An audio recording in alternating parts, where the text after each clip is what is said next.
Assalamualaikum warahmatullahi wabarakatuh. Perkenalkan, kami dari kelompok 4 kelas PBS 5E akan mempresentasikan tentang manajemen risiko kepatuhan bank syariah. Anggota kelompoknya terdiri dari 1 Sinta Wahyu Tri Utami, 2 saya sendiri Alivia Fajirati Dita Putri, 3 Sekar Ayu Kinanti, dan 4 Yesa Gita Kurniawan. Subbab yang terkandung dalam materi ini: yang pertama, pengertian risiko kepatuhan; kedua, fungsi manajemen risiko kepatuhan; 3, tujuan manajemen risiko kepatuhan; 4, proses identifikasi manajemen risiko kepatuhan; 5, tahap-tahap risiko kepatuhan syariah; dan yang terakhir, penerapan manajemen risiko kepatuhan.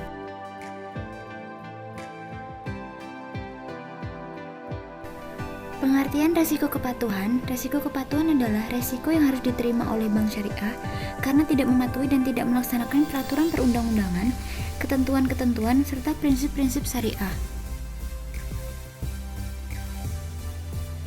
Fungsi manajemen risiko kepatuhan.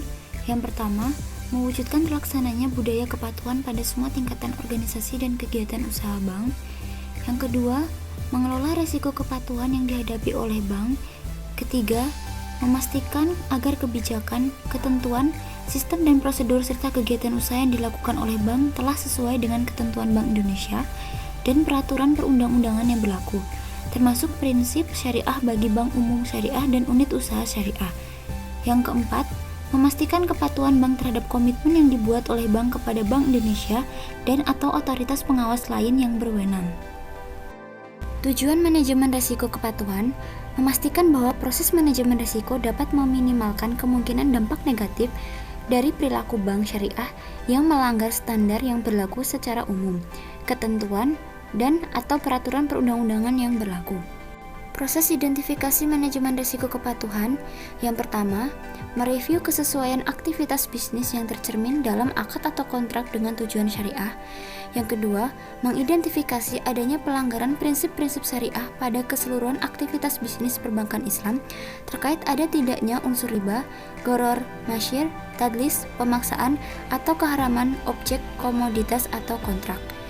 Yang ketiga, memeriksa kelengkapan pemenuhan rukun dan syarat pada setiap akad atau kontrak yang dibuat oleh Bank Islam. Tahapan-tahapan risiko kepatuhan syariah. Yang pertama, mengidentifikasi risiko kepatuhan. Kedua, pengukuran risiko kepatuhan. Ketiga, pemantauan risiko kepatuhan. Keempat, pengendalian risiko kepatuhan. Kelima, sistem informasi manajemen risiko kepatuhan. Keenam, sistem pengendalian internal. Dan yang ketujuh, supervisi dan evaluasi. Penerapan manajemen risiko kepatuhan. As-Somad berpendapat bahwa setiap lembaga keuangan syariah, baik bank maupun bukan bank, harus menjalankan segala kegiatan usahanya harus berdasarkan pada prinsip syariah sebagai pewujudan dari kepatuhan syariah. Kepatuhan syariah ini merupakan suatu pemenuhan yang wajib dipenuhi dalam segala aspek kegiatan yang dilakukan oleh bank syariah. Kepatuhan terhadap prinsip syariah merupakan karakter khas bank syariah yang harus dipatuhi dalam siklus bisnis syariah. Kepatuhan syariah tidak hanya dalam kegiatan usahanya, akan tetapi juga dapat menyelesaikan sengketa yang timbul antara bank syariah dengan nasabahnya. Sekian dari kelompok kami, kurang lebihnya mohon maaf dan semoga bermanfaat. Wassalamualaikum warahmatullahi wabarakatuh.